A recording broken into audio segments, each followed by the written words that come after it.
시청자 여러분 안녕하십니까? 목요일 뉴스를 시작합니다. 윤석열 대통령이 계엄 조치는 통치 행위라면서 탄핵하든 수사하든 맞설 것이라며 잦은 사퇴를 거부했습니다. 야당은 극단적 망상이며 대국민 선전포고, 극우 선동을 위한 조치라면서 반발했습니다. 한동훈 대표는 담화가 사실상 내란 자백이라면서 탄핵 찬성 당론 채택을 제안했지만 오늘 선출된 권성동 원내대표는 당론은 탄핵 부결이라면서 충돌했습니다. 정치원 시간에 풀어드립니다. 계엄 사태를 수사하고 있는 검찰과 경찰이 수도방위사령부를 압수수색하고 검찰은 국무회의에 참석한 조규용 보건복지부 장관을 불러 조사했습니다. 경찰은 또 조지호 경찰청장과 김봉식 서울청장에 대해 구속영장을 신청했습니다.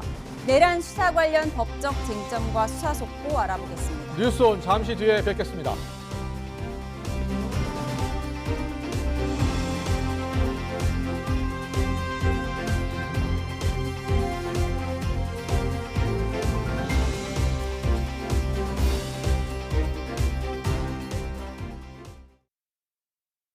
강지훈 씨, 무인 카페 차리셨다면서요?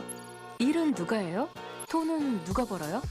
무인 카페 머신 티타임 A1이 알아서 팔고 알아서 벌어주니까 무인 카페요.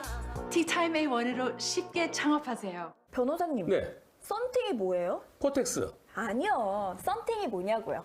햇빛을 차단시켜주는 옷을 썬팅이라고 하는데요. 저 한문처럼 썬팅은 루마 버텍스라고 합니다. 아, 루마버텍스? 그렇죠. 한밤중 타이어에 문제가 생긴다면 국내 최초 24시간 타이어뱅크 타이어 응급실. 언제 어디서든 대한민국 타이어 교체는 타이어뱅크 타이어 응급실. 타이어 바꿀 때 타이어뱅크. 치킨은 닭이 먼저다. 노상치킨. 알부터 닭까지 건강하게 직접 키운 좋은 닭으로 더 맛있게. 노상 잘 팔리는 치킨. 노상치킨 1577-6181. 더 좋은 집에 대한 한결같은 고집. GTX 운정역에 선보이는 1,500여 가구가 예정된 서희 스타일스. GTX 운정역 개통 예정으로 더욱 빠르고 특별해진 프리미엄. 여기에 중도금 전액 무이자 혜택으로 내 집 마련의 기회까지. 지금 GTX 운정역 서희 스타일스에서 만나요. 프리미엄 라이프스타일 서희 스타일스. 강지훈 씨, 무인 카페 차리셨다면서요? 일은 누가 해요? 돈은 누가 벌어요? 무인 카페 머신 티타임 A1이 알아서 팔고 알아서 벌어주니까 무인 카페요. 티타임 A1으로 쉽게 창업하세요. 경상남도의 산업은 언제나 대한민국의 중심이었습니다. 새로운 도약을 통해 대한민국을 넘어 세계로, 세계를 넘어 우주로 모두를 놀라게 하는 기적. 글로벌 우주강국의 수도, 대한민국 방산의 심장, 주력 산업의 부활과 미래 먹거리 발굴까지 한강의 기적, 반도체의 기적을 넘어 또 한 번 경상남도가 대한민국의 기적을 만들어 갑니다.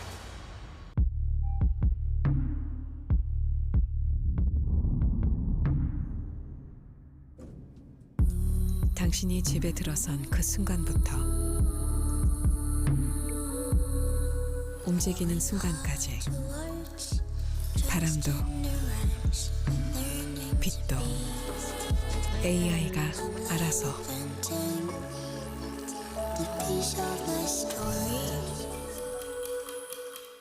세대는 달라도 잇몸병엔 이가탄, 사는 모습은 달라도 잇몸약은 이가탄. 붓고 피나는 잇몸을 오래오래 건강하게 이가탄의 바람입니다. 우리 곁엔 언제나 이가탄. 윤석열 대통령이 오늘 닷새 만에 대국민 담화에서 비상계엄 선포는 사법심사 대상이 되지 않는 통치행위라면서 내란죄 혐의를 사실상 부인했습니다. 탄핵이든 수사이든 당당히 맞설 것이라면서 헌재에서 법적 다툼에 나설 뜻을 내비쳤는데 오늘 오후엔 국무회의를 통과한 안건도 제거하며 국정 복귀 의지까지 내비쳤습니다. 대통령실 취재기자 연결해 자세히 알아보겠습니다. 강민경 기자. 네, 용산 대통령실입니다. 네, 윤 대통령이 오늘 계엄 선포의 정당성을 거듭 강조했고 거대 야당을 강하게 비판했죠. 그렇습니다. 윤석열 대통령은 오늘 아침 9시 42분 공개한 29분짜리 영상에서 계엄 선포의 정당성을 거듭 호소했습니다. 비상계엄은 헌정질서와 국헌을 지키고 회복하기 위해 대통령의 고유 권한을 사용한 거라고 거듭 강조한 겁니다. 병력을 국회에 투입한 이유도 거대 야당의 망국적 행태를 알리고 시민들이 몰릴 걸 대비한 질서 유지 차원이었다고 설명했습니다. 앞서 특전사령관 등이 증언한 국회의원 체포 지시 등에 대해서는 별도의 해명을 내놓지 않았습니다. 비상계엄 관련 설명 함께 들어보시겠습니다. 대통령의 헌법적 결단이자 통치 행위가 어떻게 내란이 될 수 있습니까? 대통령의 비상계엄 선포권 행사는 사명권 행사, 외교권 행사와 같은 사법심사의 대상이 되지 않는 통치 행위입니다. 비상계엄의 합헌성을 주로 강조한 윤 대통령은 비판의 화살을 거대 야당, 즉 민주당에 돌렸습니다. 야당이 정부 예산안을 깎고 간첩죄 수정을 막는 등 북한 편을 들며 정부에 흠집 내기만 했다며 야당을 반국가 세력으로 규정했습니다. 계엄 선포 뒤에도 야당은 어떻게든 내란죄를 만들어 대통령을 끌어내리기 위해 수많은 허위 선동을 하고 있다고 비판했는데요. 도대체 2시간짜리 내란이 어딨느냐고 목소리를 높이며 거대 야당이 거짓 선동으로 탄핵을 서두르는 이유가 무엇이겠냐고 되묻기도 했습니다. 이에 대한 윤 대통령의 해석 함께 들어보시겠습니다. 거대 야당 대표의 유죄 선고가 임박하자 대통령의 탄핵을 통해 이를 회피하고 조기 대선을 치르려는 것입니다. 국가 시스템을 무너뜨려서라도 자신의 범죄를 덮고 국정을 장악하려는 것입니다. 이야말로 국헌 문란 행위 아닙니까? 현재 경찰과 검찰은 윤 대통령을 내란 혐의 우두머리로 사실상 지목한 상태인데요. 이 상황에서 윤 대통령이 직접 나서 내란죄가 아니라고 반박하며 야당을 공세 높게 비판한 건 헌재의 탄핵안 심사에 대비하는 차원이란 분석이 나오고 있습니다. 윤 대통령은 오늘 담화를 마친 뒤에 국무회의 안건도 제거했다고 하던데요. 다시 국정 운영에 나설 뜻을 내비친 건지, 그렇다면 잦은 사태나 하야는 아예 검토하지 않는지도 짚어주시죠. 네, 윤석열 대통령은 대국민 담화를 마친 뒤 지난 10일 국무회의를 통과한 법률안 21건과 대통령령 21건을 제거했습니다. 법안들은 오늘 오후 1시 50분쯤 법제처로 이송됐습니다. 앞서 윤 대통령은 지난 7일 임기 문제를 포함해 앞으로의 전국 안정 방안은 우리 당, 즉 여당에 일임하겠다고 밝힌 바 있는데요. 하지만 오늘 담화에서 계엄 선포의 합법성을 거듭 강조하고 곧이어 국무회의 안건까지 제거한 만큼 일각에선 윤 대통령이 국정 운영에 복귀하려는 의지를 표명한 거란 해석이 나왔습니다. 실제로 오늘 담화에서 윤 대통령은 잦은 사퇴나 하야 등 당장 자리에서 물러날 뜻을 전혀 내비치지 않았습니다. 오히려 탄핵이든 수사든 맞서겠다는 의사를 밝혔는데 직접 들어보시겠습니다. 저를 탄핵하든 수사하든 저는 이에 당당히 맞설 것입니다. 저는 이번 계엄 선포와 관련해서 법적, 정치적 책임 문제를 회피하지 않겠다고 이미 말씀드린 바 있습니다. 윤 대통령은 또 논란이 됐던 선관위 계엄군 투입에 대해서도 직접 해명을 했죠. 어떻게 이야기했습니까? 네, 윤 대통령은 계엄 선포 배경엔 그동안 밝히지 못했던 더 심각한 일들이 있었다며 선관위의 부정선거 의혹을 직접 언급했습니다. 작년 하반기 선관위 등 헌법기관에 대한 북한의 해킹 공격이 있었다는 보고를 듣고 큰 충격을 받았는데 이후 선관위는 점검을 완전히 거부했다는 겁니다. 그런데 실제로 국정원 직원이 해킹을 시도하자 얼마든지 데이터 조작이 가능했고 방화벽도 사실상 없다시피 했다며 선관위는 엉터리라고 했습니다. 이런데도 어떻게 국민이 선거 결과를 신뢰할 수 있겠느냐며 이번 계엄에선 김용현 전 국방장관에게 선관위 전산 시스템을 점검하라고 지시했다고 밝혔습니다. 한편 윤 대통령은 담화 마지막에 국민과 끝까지 싸우겠다고 했는데요. 정리하자면 이번 담화 대부분은 대국민 사과에 치중했던 직전 회견과 달리 계엄 선포 정당성과 합헌성을 호소하는 데 치중했다는 평가가 나옵니다. 이에 질서 있는 퇴진 방안을 놓고 논의하던 여당부터 또 한 번 자중질환에 빠진 모습인데요. 이틀 앞으로 다가온 탄핵 표결에도 최대 변수가 될 걸로 보입니다. 지금까지 용산 대통령실에서 YTN 강민경입니다. 네, 방금 들은 소식입니다. 민주노총 등 이 탄핵 촉구 행진 도중에 경찰과 대치하고 있다는 뉴스 속보가 들어와 있습니다.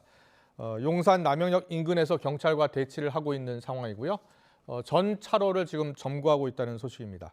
서울시청 앞 집회를 마치고 용산 대통령실로 향하던 중이었습니다. 경찰이 버스를 동원해서 현재 차벽을 설치했고 또 인도 쪽으로 유도할 것이라는 입장을 밝혔습니다. 오늘 서울시청 앞에서 민주노총 윤 대통령 탄핵 촉구 집회가 열렸었는데요. 집회를 마친 뒤에 용산 대통령실로 향하던 중에 경찰과 대치했고 경찰이 현재 버스를 동원해서 차벽을 설치했다는 뉴스 속보입니다. 경찰은 인도 쪽으로 행진 방향을 유도할 것이라는 입장도 밝혔습니다. 화면과 관련 속보 들어오면 다시 정리해서 전해드리겠습니다.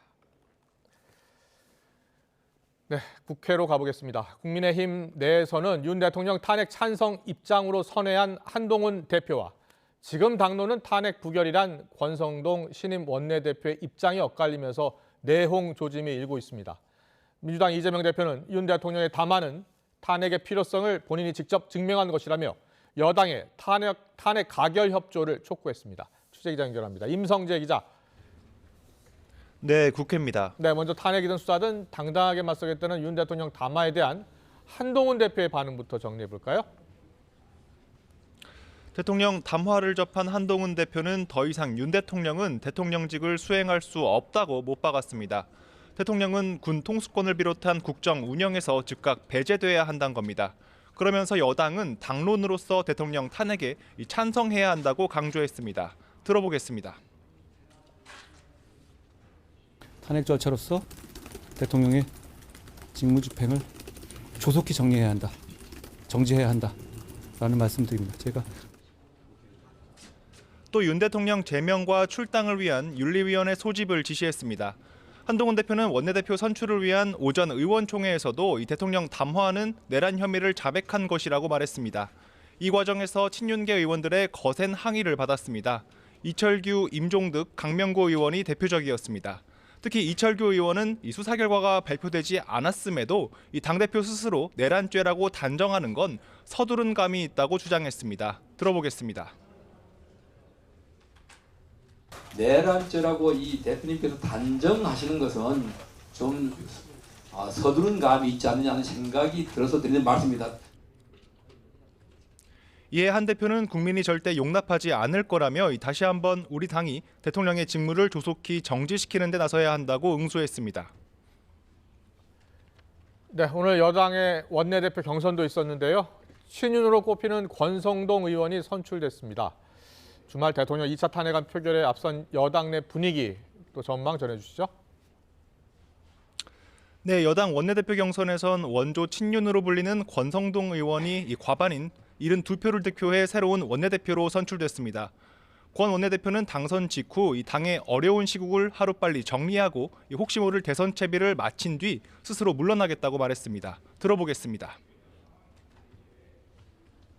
우리가 하나가 돼서 국민들을 향해서 다가갈 때, 하나하나 다가갈 때 국민들의 마음이 조금씩 열릴 것이라고 생각합니다. 취임 일성으로 당의 단일 대우를 강조한 셈이지만 이 탄핵안을 둘러싼 여당 내 분열상은 더욱 커지는 분위기입니다. 권 원내대표는 기자들과 만난 자리에서 이 의총에서 논의해 봐야겠지만 지금은 당론이 탄핵 부결이라는 입장을 분명히 했습니다.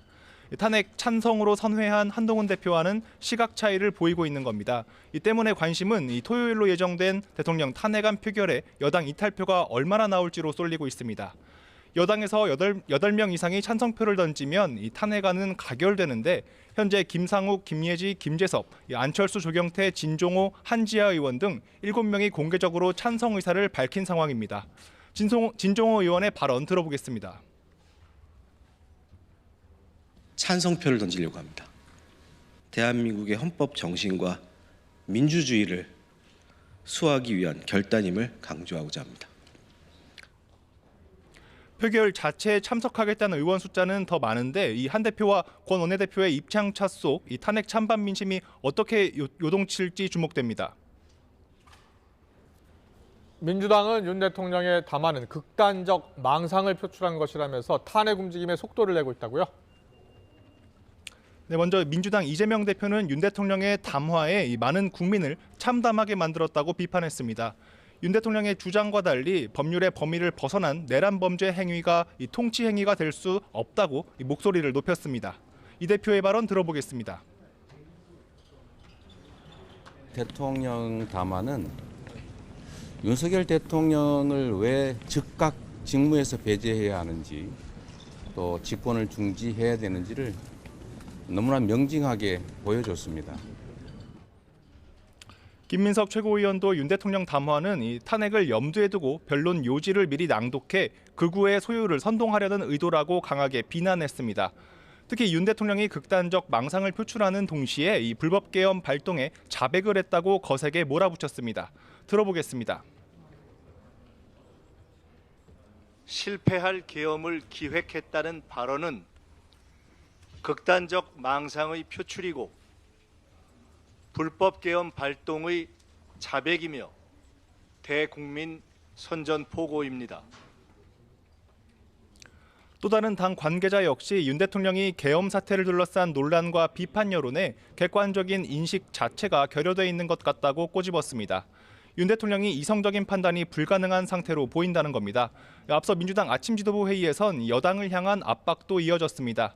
박찬대 원내대표는 내란 수괴인 윤 대통령은 국민의힘 1호 당원이라며 이런 상황에서 여당이 탄핵 반대 입장을 유지한다면 내란 공범임이 명백해질 거라고 압박했습니다. 조금 전 열린 국회 본회의에서 처리된 안건도 정리해 주시죠. 오늘 본회의에는 비상계엄 사태 관련 책임을 물어 박성재 법무부 장관과 조지호 경찰청장 탄핵안이 안건으로 올랐습니다.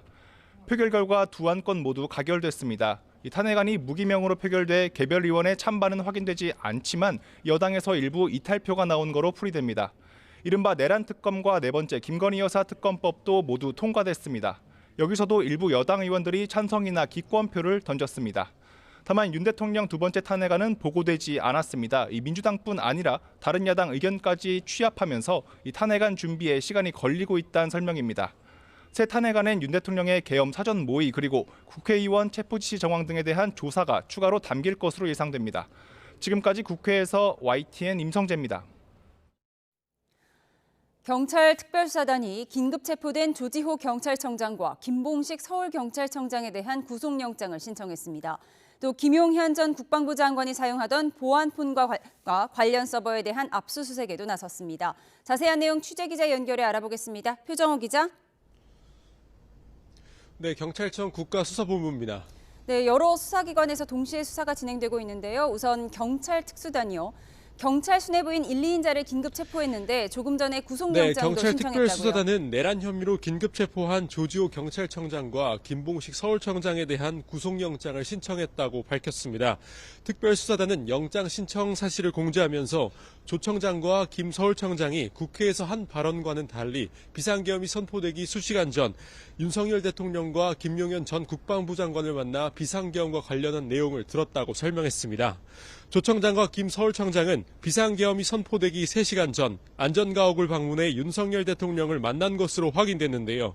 이 자리에서 윤 대통령으로부터 개헌 선포 이후 장악해야 할 대상 등이 담긴 지시 문건을 건네받은 것으로 전해졌습니다. 또 계엄령 선포 이후에는 윤 대통령이 조 청장에게 직접 전화해 주요 국회의원들을 체포하라는 취지로 지시한 것으로 알려졌습니다. 하지만 앞서 국회에서 조 청장은 비상계엄 선포를 언론을 통해 처음 알았고 계엄 전 대통령실 연락을 받고 4시간가량 경찰청에 머물렀다고 진술했는데요. 경찰에서는 그동안의 주장과 다른 진술을 한 겁니다. 다만 조 청장은 부당한 지시라 여겨 전부 따르진 않았다고 밝힌 것으로 알려졌는데요. 경찰은 이들에 대한 신병을 확보한 뒤 구체적인 지시 내용과 이행 여부 등 수사에 속도를 낼 것으로 보입니다. 네, 김용현 전 장관이 쓰던 보안폰, 경찰이 어제 압수수색에서 놓쳤다고 전해드렸는데요. 오늘 이에 대해서 강제 수사에 나섰다고요? 네, 경찰 비상계엄 특별수사단은 김용현 전 장관이 사용했던 보안폰과 관련 서버에 대한 압수수색에 나섰습니다. 계엄 사태 핵심 증거물인 도청 방지 프로그램이 설치된 보안폰과 통신 내역이 담긴 서버에 대한 강제 수사에 나선 겁니다. 또 오늘 오후부턴 국방부와 수도방위 사령부에 대해서도 압수수색을 벌이고 있습니다. 경찰은 이번 압수수색이 공수처와 국방부와 함께 구성한 공조수사본부가 결성된 이후 첫 활동이라고 밝혔는데요. 오후 3시부터는 실무회의를 통해서 비상계엄 사태와 관련한 공조수사 방식에 대해 구체적으로 논의하고 있습니다. 경찰 투수단은 또 합참으로부터 계엄사령부가 사용했던 기기 등 관련 자료를 임의 제출 방식으로 확보하고 있습니다. 지금까지 경찰청 국가수사본부에서 YTN 표정호입니다. 비상계엄 사건을 수사하고 있는 검찰 특별수사본부가 조규홍 보건복지부 장관을 불러 조사하고 있습니다. 육군 수도방위 사령부와 방첩사령부에 대한 압수수색을 진행하는 등 군에 대한 전방위 수사도 이어가고 있습니다. 취재기자 연결해 자세히 알아보겠습니다. 김다연 기자. 네, 검찰 특별수사본부입니다. 네, 먼저 검찰의 조규홍 장관 소환 조사, 국무위원 가운데 첫 조사인데요. 어떤 의미로 봐야 할지 짚어주시죠. 네, 조규홍 보건복지부 장관은 윤석열 대통령이 지난 3일 윤석열 대통령의 비상계엄 선포 직전 진행된 국무회의에 참석했던 인물입니다. 검찰은 조 장관을 상대로 국무회의 과정에서 어떤 논의 등이 오갔는지를 캐묻는 것으로 알려졌습니다. 이와 함께 비상계엄 포고령에 전공의 등 의료인들이 본업에 복귀하지 않으면 처단한다는 내용이 담긴 경위에 대해서도 조사가 진행될 전망입니다. 앞서 조 장관은 국회에 출석해 이 같은 내용에 대해 전혀 동의할 수 없다면서 이런 조항이 왜 들어갔는지 모르겠다고 밝혔습니다. 오늘 조 장관 소환은 검찰 비상계엄 특별수사본부의 첫 번째 국무위원 조사입니다. 검찰은 조 장관을 시작으로 다른 전현직 장관, 그리고 한덕수 국무총리 등 국무회의 참석자들에 대한 조사도 이어갈 방침인데요. 직접 계엄을 선포했고 내란의 우두머리로 지목되고 있는 윤석열 대통령을 조사하기 위한 다지기에 힘을 쏟는 것으로 보입니다. 네, 군 지휘부를 상대로 한 수사는 어떻게 진행되고 있습니까? 네, 검찰 특수본은 오늘 오전부터 군 검찰과 함께 육군 수도방위 사령부 그리고 이진우 수도방위 사령관 자택 등에 대한 압수수색을 벌이고 있습니다. 수방사 소속 군사경찰 특임대 등은 비상계엄 선포 직후 국회 봉쇄작전에 투입된 바가 있습니다. 또 비상계엄 당시 수방사가 관리하는 비원 벙커가 국회의원 등 주요 인사들의 구금시설로 검토되기도 했습니다. 이와 함께 검찰은 계엄령 선포에 주도적인 역할을 했다는 의혹을 받는 여인형 전 방첩사령관에 대한 2차 소환 조사도 진행하고 있습니다. 계엄군 동원 경위 그리고 사전 모의 여부 등을 추가로 확인할 방침입니다. 또 검찰은 지난 9일부터 나흘째 국군 방첩사령부에 대한 압수수색도 이어가고 있습니다. 네, 검찰을 제외한 경찰과 공수처 그리고 국방부 조사본부가 함께하는 공조수사본부 어제 출범을 알렸는데요. 본격적인 활동이 시작됐습니까? 네, 맞습니다. 공수처와 경찰, 국방부 조사본부는 오늘 오후 3시부터 본격적인 실무 협의를 진행하고 있습니다. 구체적인 업무 분담과 정보 교류 방식 등 여러 가지를 함께 논의하고 있는 것으로 알려졌는데요. 공조수사에서 배제된 검찰은 불쾌함을 드러내면서도 공조수사본부와 소통하겠다는 입장을 밝혔는데요. 이른 시일 안에 협의가 진행되기는 어려울 전망입니다. 특히 공조본 출범으로 경찰은 공수처를 통해 압수수색과 통신영장까지 신청할 수 있게 됐는데요. 강제 수사를 두고 검찰과 공조본의 경쟁 양상이 더욱 두드러질 가능성도 있습니다. 지금까지 검찰특별수사본부에서 YTN 김다연입니다.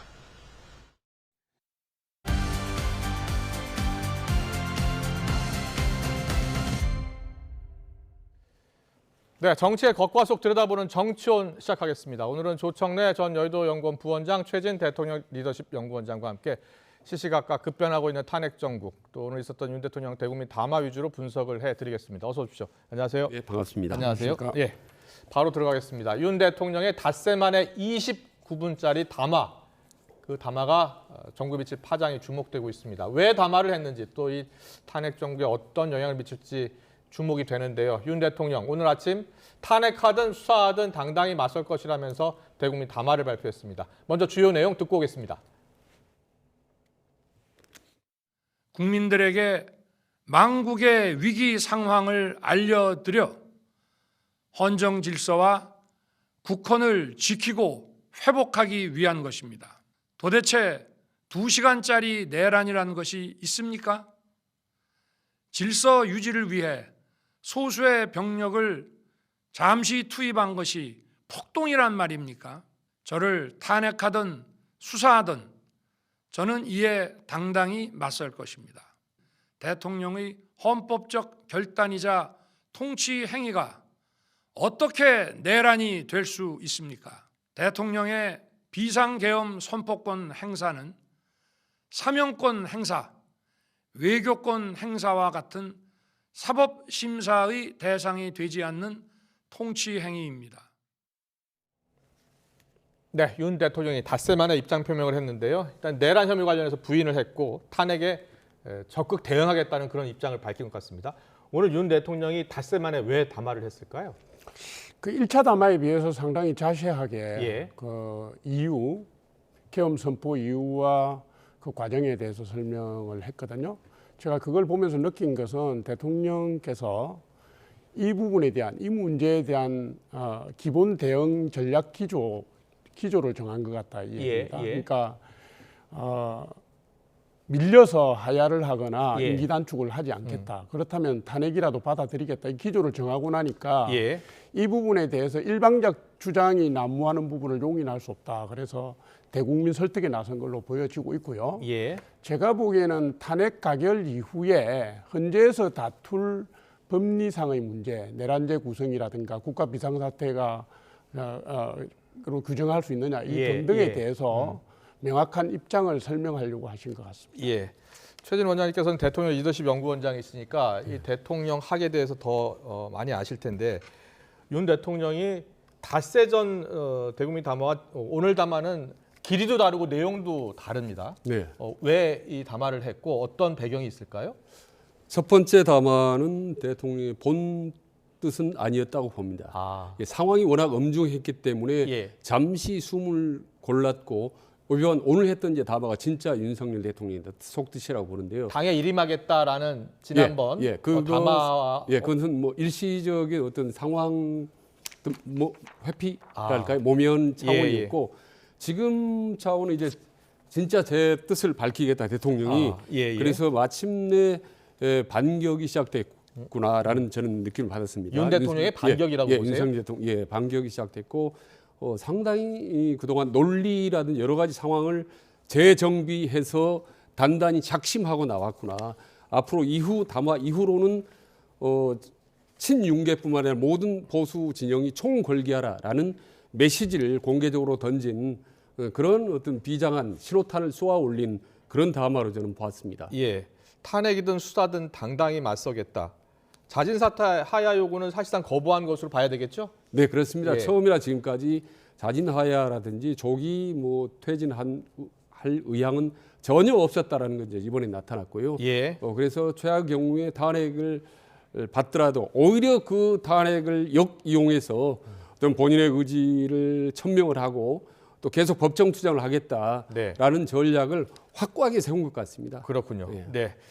오늘 이 담화 발표에 대한 여야 반응을 차례로 들어보겠습니다. 먼저 한동훈 대표. 한동훈 대표는 윤 대통령의 대국민 담화 직후 이 반성이 안 들어있다, 합리화다라고 목소리를 높였고요.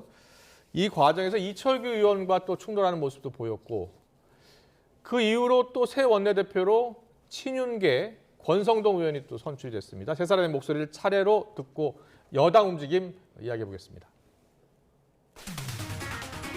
대통령이 녹화로 준비한 것으로 보이는 대국민 담화를 했습니다. 지금의 상황을 반성하는 것이 아니라 지금의 상황을 합리화하고 사실상 내란을 자백하는 취지의 내용이었습니다. 저는 당론으로서 탄핵을 찬성하자는 제안을 드립니다. 선관위와 정치인들을 체포하기 위한 의도로 이런 행동을 했다는 걸 얘기했다는 말이에요. 다릅니까?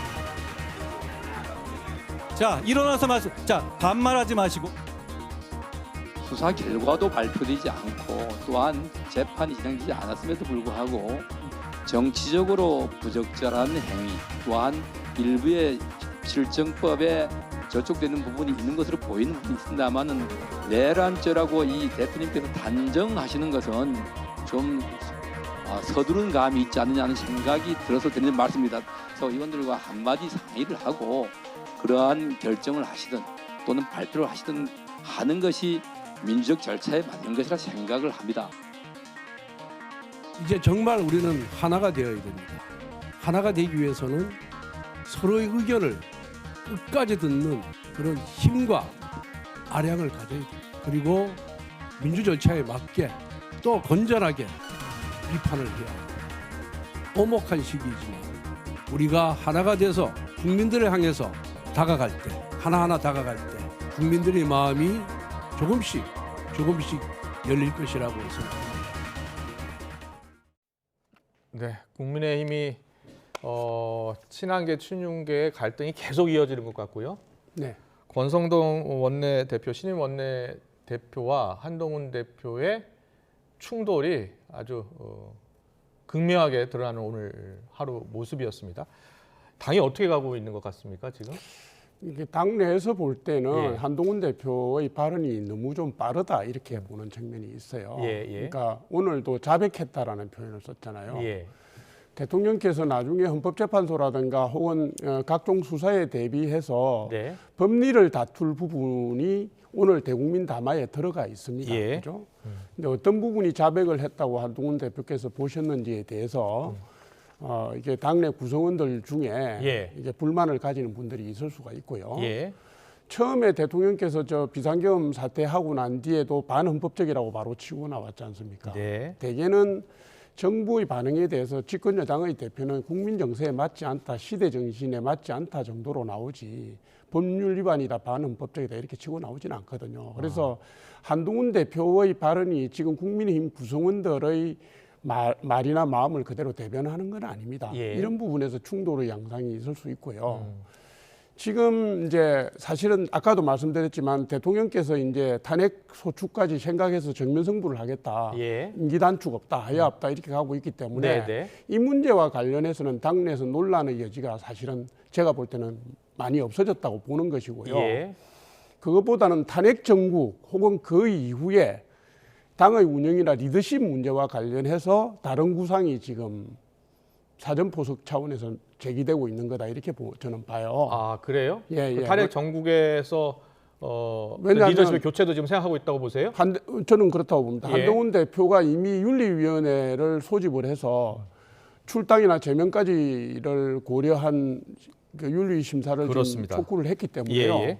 이 부분에 대해서 당내에 다수를 점하고 있는 세력이 동의를 못할 수가 있고 이런 식의 충돌은 탄핵 정국 내내 이어져 갈 겁니다. 그런데 지금 국민의힘 최고위원회의가 최고위원회 구성이 한동훈 대표에게 유리하게 돼 있지 않아요. 그리고 이번에 원내대표가 권성동 의원이 됨으로 해서 정책위 여장도 아마도 한동훈 대표와 가깝지 않은 분이 될 가능성이 있습니다. 그리 되면 지금 7인의 그 최고위원 중에 지금 5인 이상이 그러니까 비한동훈이거나 한동훈을 견제해야 된다는 사람들이 들어설 수 있기 때문에 이 부분의 충돌은 제가 볼 때는 불가피하다. 그때 최고위원들이 모두 사퇴를 선택한다면 지도부가 해체된다는 거죠? 해체될 수 있고 비대위로 갈 가능성을 배제할 수 없습니다. 네, 이 탄핵 정국에 만약에 그런 사태가 일어난다면 오늘 아침에 윤여준 전 장관의 인터뷰에서 공중분해될 수가 있다, 당이.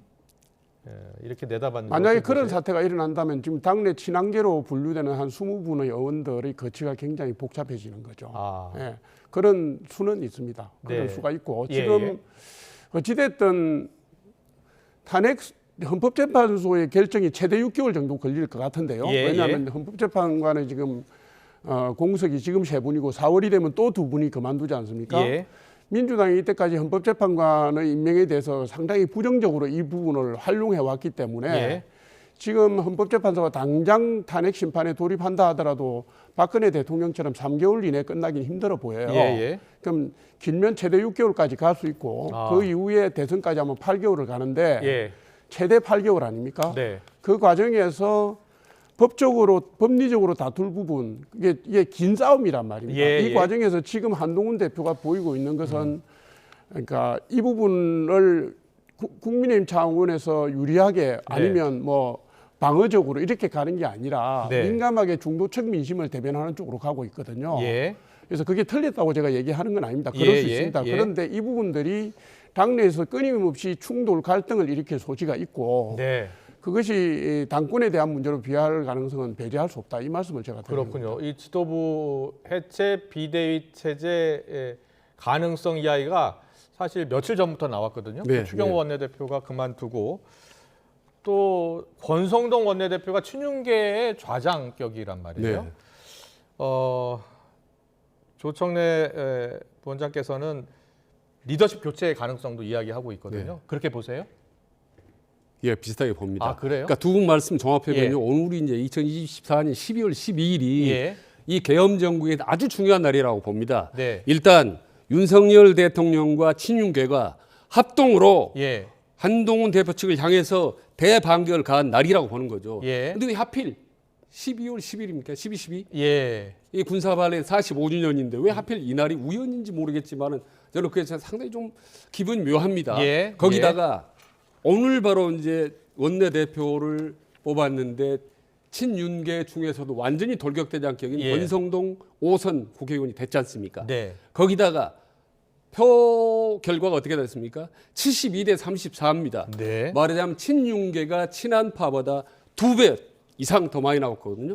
이건 뭘 얘기입니다. 앞으로 자, 당 내 주도권은 앞으로 윤석열과 친윤계가 쥐겠다. 앞으로 한동훈 꼼짝 마라. 너희들 앞으로 자리 흔들 수 있고 이 모든 탄핵 정국 이후의 계엄 정국은 우리가 주인이 되고 우리가 주도적으로 몰고 가겠다. 한동훈 꼼짝 마. 너 잘못하면 죽을 수 있어. 라는 것을 대외의 힘으로 과시하는 것이 바로 오늘 12월 10일이라고 보는 거죠. 그렇군요. 네, 오늘 의총에서 충돌하는 모습을 보고 계신데 한동훈 대표가 윤 대통령의 제명 출당 위해서 당윤리위원회 즉각 소집했어요. 그건 또 권성동 원내대표는 대통령 스스로 거취를 결정할 것이다라는 입장을 밝혔거든요. 어떻게 봐야 됩니까? 대통령은 어떤 입장을 밝힐 것으로 보이고 출당 탈당 조치는 어떻게 될 것 같습니까? 그러니까 일단 한동훈 대표의 출당 탈당을 이미 오래전부터 준비를 해왔습니다. 공개적으로 요구했지만 지금 친윤계 당 원내대표가 되고 이미 파워를 과시한 상태에서 출당 조치라든지 윤리는 사실은 무력화된 상태가 다름없습니다. 힘듭니다. 되기가 힘듭니다. 사실 권성동 의원이 완강하게 반대하고 있는 이상 힘들고 그리고 탄핵에 대해서 반대 입장을 분명히 권성동 의원이 표명을 했지 않습니까? 그래서 앞으로 한동훈 대표가 어떤 메시지를 내거나 어떤 액션을 취하거나 하는 건 대단히 지극히 제한적이죠. 내일 모레 14일 날에는 탄핵 통과는 가능할지도 모르겠습니다. 근데 탄핵 되면 뭐합니까? 이후에가 있는데 이후 여러 가지 당의 주도권은 이미 친윤계가 주도적으로 이끌어갈 가능성이 높기 때문에 그리고 거기다가 탄핵 책임론이 온통 한동훈 대표가 뒤집어 씌울 가능성이 높기 때문에 한동훈 대표가요? 뒤집어 씌울 가능성이 높죠. 이미 그런 얘기 나오지 않습니까? 대통령이 탄핵됐는데 당 대표가 책임져야 되지 않겠느냐라는 것이 한동훈 대표를 어떻게 보면 축출하기 위한 가장 좋은 명분 아니겠습니까? 지금 이렇게 된 상태이기 때문에 한동훈 대표로 지금 앞으로 할 수 있는 것은 내일 모레 탄핵을 통과할 수 있는 것.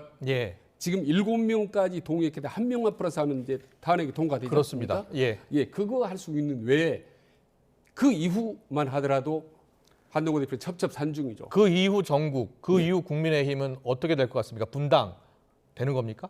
지금 분당이라기보다는 이제 축출 작전, 한동훈 축출 작전이라고 합니다. 그런데요, 지금 오늘부터 벌써 보니까 제가 누구라 이름 모르는데 친윤계원이 방송 패널로 나와서 자꾸 분당 얘기를 하더라고요.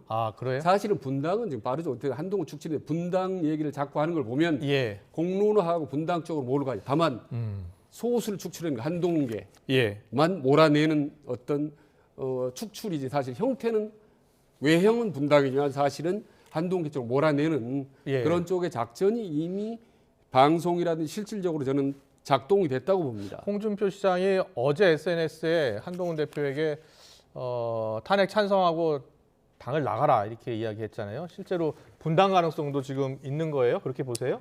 제가 글쎄요. 그거는 제가 말씀드리면 한데요. 그게 이제 심리적 분당 상태는 일어날 수 있다고. 심리적 분당 상태는 그렇게 보고요. 지금 상설 특검 투표를 할 때 보면 22명이 찬성을 했어요. 국민의힘에서. 그리고 14명이 기권을 했는데 자세히 보시면 장동혁 최고는 반대를 했습니다. 예, 그래서 이게 이제 지금 우리가 이렇게 저렇게 세력을 분화시켜서 이 세력이다 저 세력이라고 단정지어서 얘기할 수 있는 국면은 아닌 것 같고요. 이게 지금 이 사태가 복잡하게 가는 과정에서 2차 분화, 3차 분화가 일어날 수가 있다고 저는 봐요. 2차 분화, 3차 분화. 네, 왜냐하면 저 사람은 친한인 줄 아는데 아닌가 보다라든가 저 사람은 친한계도 분화될 수 있고 친윤계도 분화될 수 줄 아는데 있다. 아니라고 할 수도 있는 가능성이 있기 때문에 뭐라고 말씀은 못 드리는 거고 지금 이제 당 대표가 윤리위원회를 소집했잖아요. 근데 사실은 정당에서 보면 윤리위원회 구성을 당 대표가 하기 때문에 지금 당내의 다수 세력과 반하는 쪽으로 방향을 몰아갈 가능성도 배제할 수는 없습니다. 그렇군요. 그래서 그게 이제 수면 위로 올라올 때 되면 당이 굉장히 심각한 상황에 들어갈 수가 있어서 지금 이렇습니다. 뭐냐면 한동훈 대표는 이 사태가 벌어지고 난 뒤 제일 처음부터 한 해법이 뭡니까? 대통령을 직무에서 배제하겠다고 얘기했고 임기 단축해서 한로를 열어가겠다고 했는데 사실상 법률적으로 대통령을 직무에서 배제할 방법이 없어서 그 이후에 교착 상태에 빠졌잖아요. 그렇습니다. 그 이후에 대통령께서 하야 없다라고 하니까 완전히 상황이 꽉 막힌 상황에 그 막힌 골목에 이제 들어갔고 한 대표가 그렇게 됐죠. 그래서 어제부터 사실은 한 대표가 오늘 진보 언론을 중심으로 해서 탄핵 찬성으로 돌아설 거라는 관측들이 많은 보도가 나왔죠. 근데 마침 대통령께서 2차 담화를 하는 바람에 이거를 걸고서 탄핵 찬성으로 돌아섰지만 이게 이제 당내에서 볼 때는 이게 적절하냐를 두고 벌써부터 의견이 크게 다를 수가 있습니다. 정치적 과정을 통해서. 그래서 심리적 분당 상태는 충분히 있을 수 있고요. 이후에 실제로 이게 물리적으로 어떻게 갈지는 저도 예측은 못하겠습니다. 당내 혼란이 커질 것이다.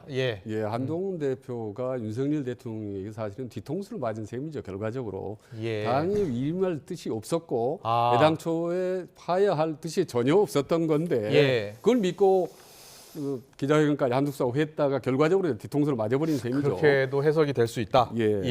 알겠습니다. 관련해서 민주당 반응도 계속 들어봐야죠. 민주당은 윤 대통령의 대국민 담화가 끝나자마자 바로 당의 입장을 발표했습니다. 김민석 최고위원은 대국민 선전포고와 다름이 없다며 윤석열 대통령의 정신적 실체가 재확인됐다면서 비판의 수위를 높였습니다. 듣고 오겠습니다.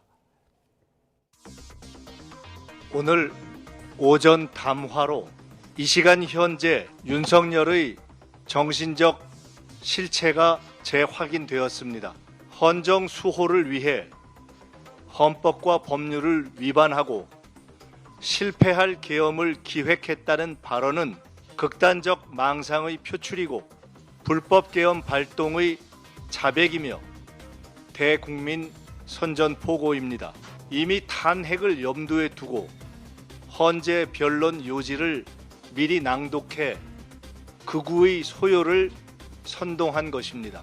헌재는 신속한 윤석열 탄핵 결정으로 국가 정상화의 시간을 최소화해 주실 것으로 믿습니다. 민주당은 강하게 반발했죠. 김민석 최고위원은 이 윤 대통령의 담화를 보니까 이게 스스로 내란을 인정한 것이다라고 이렇게 강하게 비판을 했어요. 앞으로 이제 더욱더 탄핵에 더 속도를 내겠다는 뜻도 밝혔고요. 어떻게 보셨어요?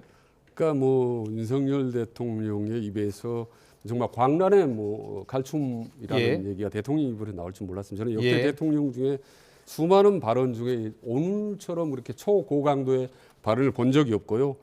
그거는 야당을 향해서 어떻게 보면 선제적인 선전포고나 다름없다고 보고 그래서 여야 간의 어떤 극한 충돌은 계속돼왔지만 앞으로 더 극한 충돌은 벌써 예고될 수밖에 없었다라는 말씀드리고 김민석 의원이 이제 한 가지 좀 재밌는 표현을 했지 않습니까? 정신적 실체, 극단적 망상이라는 표현을 했죠. 이런 표현을 썼는데 저가 이제 분석 틀이 이제 심리학인데 보면 이번 계엄 사태 과정에서 많은 이유와 원인을 얘기하는데 사실은 놓치고 있는 것이 사실 심리적 요인입니다. 그러니까 윤석열 대통령의 성격, 스타일 이 부분이 사실 놓치고 있는데 저는 이제 그 정치 심리학자인 그 라스웰이 뭘 얘기했냐면 극화적 성격이라고 했어요. 정치 지도자 중에 극화적 드라마타이징 캐릭터라고 해서 극과 극을 오가는 성격입니다. 사실 그러니까 솔직히 말하면 종잡을 수 없는 어쩔 때는 평화롭고 어쩔 때는 뭐 극단적으로 오는 이런 성격적 측면이 이번 계엄 사태를 보면 상당히 좀 많이 드러나고 있다라는 것을 말씀드리고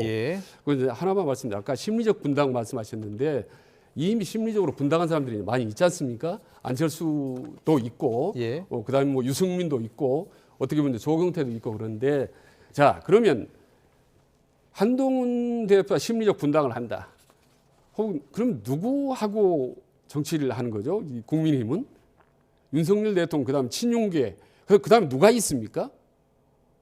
그러니까 다 PSM하고 다 털어내고 해서 결국 지금 이 어려운 최악의 상태에 몰린 국민힘이 과연 누구하고 정치를 할까? 아무리 한동훈 믿고 저도 뭐 한동훈에 대해서 비판적이지만은 그래도 여권 주자 차기 주자 중에는 2위 아닙니까? 그리고 국민적인 팬덤도 나름대로 가지고 있고 저런 한동훈조차 가차없이 쳐낼 경우에 과연 누가 어떻게 갈지 저는 그게 대단히 참 의문입니다. 자, 김민석 최고위원의 오늘 입장을 잠깐 정리해 보면 극단적 만상의 표출이다. 대국민 선전포고 아니냐. 그리고 들어보면 헌재에서 변론을 할 그 요지를 미리 낭독한 것 아니냐. 그렇게 이야기를 했고요. 증거인멸을 지금 공개 지령한 것이 아니냐라고 이야기하면서 조속한 탄핵 결정, 신속한 탄핵 결정으로 국가 정상화의 시간을 최소화해야 한다라는 입장을 밝힌 거예요. 그런데 윤 대통령이 오늘 한 29분 정도 대국민 담화를 했더라고요. 그런데 대국민 담화 내용 중에 가령 본인이 좀 불리한 내용들은 다 뺐어요. 그러니까는 뭐 예를 들어서 국회의원들 끌어내라 지시했다는 그러한 물론 사령관의 진술이긴 합니다만 그와 관련해서는 일체 언급이 없었어요. 사실상 헌재에서 본인의 변론을 할 주요 요지를 담았다라는 야당의 주장에 대해서는 어떤 생각이세요? 아니 뭐 김민석 의원의 오늘 그걸 보면 뭐 실패한 계엄을 기획했다. 지금 말씀하셨던 극단적 망상이다. 대국민 선전포고다. 그러니 헌법재판소에서 빨리 탄핵 절차를 빨리 마무리해달라 요청한 거 아닙니까? 뭐 계속 낙인 찍기 하고 있습니다. 이게 지금 수사기관의 수사를 통해서 증명이 되고요. 입증이 될 그 혐의가 있거든요. 그리고 헌법재판소에서 심리를 통해서 재판 과정을 통해서 다툴 부분도 분명히 있는데 민주당은 12월 3일 이후로 내란 수계라는 제목으로 계속 낙인 찍기를 합니다. 그죠? 그거는 뭐 정치적인 선전 뭐의 과정이라고 볼 수 있는데 내용은 새로운 내용은 사실 김민석 의원의 발언 중에 없었습니다. 없었고 그다음에 오늘 대통령께서 이게 그 제2차 담화를 한 내용을 보면 헌법상으로 비상계엄 선포 권한이 대통령 권한인 거는 맞습니다. 맞지 않습니까? 그리고 그것이 실제로 그 법률이나 헌법에 부합하는 조건에서 발동을 했느냐 아니냐는 것은 논란의 여지가 법률적인 요지가 있습니다만은 대통령의 권한인 건 맞고 대통령이 그 권한에 따라서 비상계엄을 선포했다가 헌법상 요건에 의해서 국회가 계엄 해제를 결의하니까 바로 받아들였거든요. 그러니까 그 과정까지 간 것은 법률에 의해서 간 게 맞습니다. 맞는데 다만 이게 이제 국가 비상사태 전시에 준하는 국가 비상사태냐 아니냐. 그다음에 계엄 과정을 통해서 국회의 권한을 실질적으로 제약했느냐 안 했느냐. 그리고 그 과정을 통해서 국회의원들에 대한 체포조를 구성하는 등등의 물리력 행사를 하려고 했느냐 안 했느냐 이 부분이지 않습니까? 이건 아직 입증된 적이 없습니다. 저쪽에 경찰도 입증한 적이 없고 검찰도 입증한 적이 없고 더더군다나 헌법재판소로 넘어가지도 않았기 때문에 다투어야 될 부분이거든요. 그러니까 민주당의 주장은 이런 복잡한 내용을 반복할 이유가 없으니까 그냥 계속 낙인 찍기를 하는 겁니다. 그러니까 이게 아마도 오늘 대통령의 2차 담화는 가만 손 놓고 있으니까 저쪽 주장이 계속 낙인 찍기로 들어오니까 방어 논리, 방어권 행사 차원에서 결심을 하고 나오면서 국민 설득에 나서겠다는 의지를 보인 게 아닌가 이렇게 보여집니다. 한동훈 대표는 반성 없는 합리화다. 직무정지 역시 탄핵뿐이 없다. 사실상 내란 자백이다라고 평가한 이유는 어디에 있을까요? 아니 1차 담화에 비해서 국민 사과 부분이 빠진 부분은 있죠. 1차 담화 때는 2차례에 걸쳐서 대통령께서 고개를 숙였고 이번 부분은 그 부분보다도 훨씬 더 적극적인 방어에 나서니까 예. 아마 한동훈 대표가 그렇게 규정을 한 모양인데요. 예. 제가 볼 때는 뭐 대통령께서 적절했는지 부적절했는지 모르지만 예. 한동훈 대표의 반응도 너무 적극적이고 민감했다라고 저는 봅니다. 알겠습니다. 계속해서 야당 움직임 좀 더 전해드리겠습니다. 공직선거법 1심에서 유죄 선고를 받은 2심 재판 이제 앞두고 있죠. 이재명 대표요. 국민의힘에서는 재판을 고의로 미루고 있다라는 주장이 나왔습니다. 이에 대해서 정성호 의원이 입장을 밝혔는데요. 듣고 오겠습니다. 저는 그 이재명 대표와 가장 자주 만나는 사람일 겁니다. 그렇죠. 개인적으로는요. 네, 그런 제가 굉장히 여러 번 얘기했었습니다. 정치 보복이 악순환은 반드시 우리는 끊어야 된다. 이재명 대표도 전적으로 공감해왔습니다. 공직선거법에 관련해서도 제가 보기엔 입증이 굉장히 부족했어요. 입증이 필요성이 있다고 하면은 항소심 재판부에서 그에 맞게 입증의 기회를 줘야 될 거 아니겠습니까? 의도적으로 지연할 그런 의사는 의사는 없다. 전혀 없습니다. 네. 네, 이재명 대표가 공직선거법 2심을 앞두고 있는데 1심에서 징역 1년에 집행유예 2년을 선고받았기 때문에 이게 확정이 되면 이제 피선거권이 박탈되잖아요. 네. 근데 이제 2심이 보통 이제 3개월 내에 해야 하는데 국민의힘 주장은 지금 이재명 대표가 소송 기록 접수 통지서를 수령하지 않고 있다는 거예요. 네. 그 시간 끌기 아니냐라는 지적이에요. 네.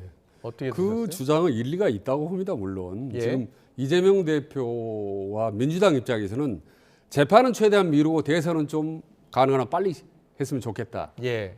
생각을 갖고 또 그런 전략으로 가고 있다는 뭐 세상이 다 하는 일 아니겠습니까? 예. 그러나 민주당 입장에서 보면 이재명 대표의 사법 리스크가 최악의 상태에 초입기에 들어갔는데 어떻게 해서든 빨리 대선을 치러버린 게 유리하다라고 하고 아주 전방위로 그동안에 대여 총공세, 강공세를 퍼부어온 것은 사실은 다 아는 사실이고 바로 그것이 어떻게 보면 윤석열 대통령하고 계엄을 선포하게 된 빌미 일부를 준 것도 저는 부인하지 못하다고 봅니다. 사실 강경 1번 들어왔지만 그러나 그게 다고 해서 윤석열 재판 미루고 이런 거 비판을 피할 수는 없는 겁니다. 분명히 문제가 있지만은 민주당으로서는 살기 위해서 사활을 걸고 하는 전략이기 때문에 저는 뭐 불가피한 측면이 있다라고 저는 보는 거죠. 네.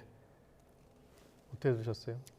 이거 아마 이재명 대표는 피말리는 시간 싸움을 지금 하고 있을 시간 텐데요. 싸움 하고 있다. 그 지금 우리 원장님 말씀처럼 다 아는 내용입니다. 국민들도 네. 다 알고 있는데 원래 이게 공직선거법 재판이 1심에서 6개월, 2심, 3심이 3개월, 3개월씩 강행 규정이지 않습니까? 3개월 이렇게 돼 있는데 1심만 2년 2개월이 걸렸어요.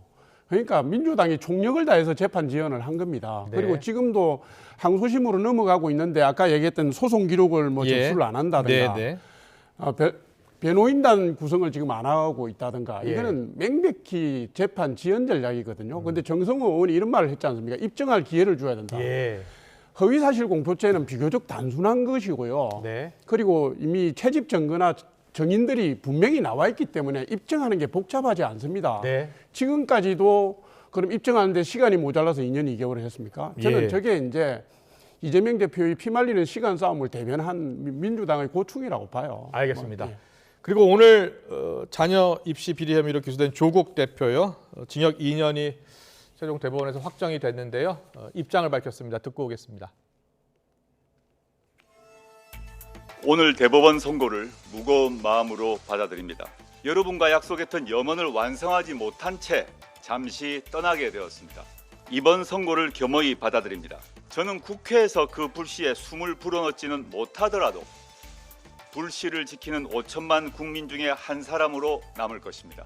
조국은 여러분 곁을 떠납니다. 잠시입니다. 더욱 탄탄하고 맑은 사람이 되어 돌아오겠습니다. 네, 사실 지금 계엄 사태 때문에 연기를 요청했는데 대법원이 바로 확정 판결을 했어요.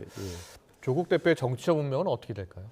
일단 본인도 모두 예상은 했을 거고요. 사실 조국 신화는 절반은 이뤘어요. 2심에서 징역 2년을 받은 상태에서 정당을 2달 만에 만들어가지고 12석을 만들었다라는 것은 정말 정치사에서 드문 일입니다. 그래서 절반에 성공을 했고 다만 이제 뭐 자녀 비리, 입시 비리라든지 뭐 외압 이런 부분들이 이제 분명히 2심에 나왔기 때문에 이제 어쩔 수 없이 유죄를 받았고 며칠 됐지만 저는 이 2년 반 동안의 의정 활동에 사실 조국이라는 이름 두 자의 정치인 조국으로서의 존재가 확실히 드러났기 때문에 비록 구속된다 하더라도 그리고 정치적인 공개적인 공직 활동은 5년 동안 못하지만 옥중에서 또는 얼마든지 어떤 메시지 정치라든지 배후 정치, 마크 정치는 할 수 있다고 봅니다. 저는 그래서 조기 대선이 치러지던 지방선거든 간에 어떤 형태로든지 조국의 이름은 계속 언론에 회자되면서 보이지 않는 정치 혹은 또 보이는 정치, SNS 정치를 직간접적으로 계속해 나갈 거라고 저는 봅니다. 네, 조 원장께서는. 뭐 실형을 징역 2년에 추징금 600만 원이 원심이 확정된 거 아닙니까? 1심, 2심이 똑같은 형량으로 갔기 때문에 이건 사실 대법원에서는 법규 적용의 문제나 과정을 따지기 때문에 자기도 알고 있고 다 알고 있습니다. 이게 이제 대법원에서 이게 될 거라는 걸 알았던 거고요. 제가 볼 때는 이렇습니다. 지금 징역 2년에다가 피선거권 5년 제한이니까 7년 아닙니까? 그걸 다 견뎌내려면 아마도 정치 재기가 쉽지 않다 이렇게 보여지는데 그렇다 보니까 일각에서는 조국 대표가 진보 진영의 후보가 대통령이 되었을 때 사면 복권을 바라볼 수 있다 이렇게 보는 사람들이 있어요. 그렇다면 조국 혁신당이 제가 볼 때는 범민주당에 기속되는 그런 행보를 더 가속화시켜서 보일 수가 있다 이렇게 봅니다. 네, 그럴 가능성이 있다 보세요? 네, 지금 이미 뭐 당만 몸만 따르지 사실 마음은 하나로 갔기 때문에 점진적으로 함께 갈 거라고 봅니다. 알겠습니다. 잘 들었습니다. 전국이 급변하고 있어서요. 잘 들었습니다. 정치원에서 풀어드렸습니다. 조청래 전 여의도 연구원 부원장, 최재인 대통령 리더십 연구원장과 함께했습니다. 잘 들었습니다. 고맙습니다.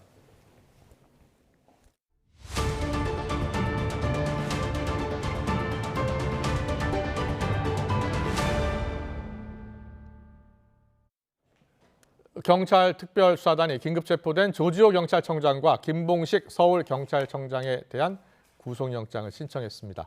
또 김용현 전 국방부 장관이 사용하던 보안폰과 관련 서버에 대한 압수수색에도 나섰습니다. 취재기자 연결합니다. 표정우 기자. 네, 경찰청 국가수사본부입니다. 경찰 특수단이 앞서 긴급 체포한 수뇌부에 대해서 영장을 신청했죠? 네, 경찰 특별수사단은 내란 혐의로 체포한 조지호 경찰청장과 김봉식 서울청장에 대해서 구속영장을 신청했습니다.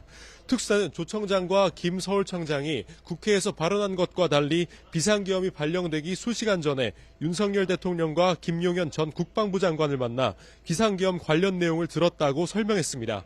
조 청장과 김 서울청장은 비상계엄이 선포되기 3시간 전 안전가옥을 방문해 윤석열 대통령을 만난 것으로 확인됐는데요.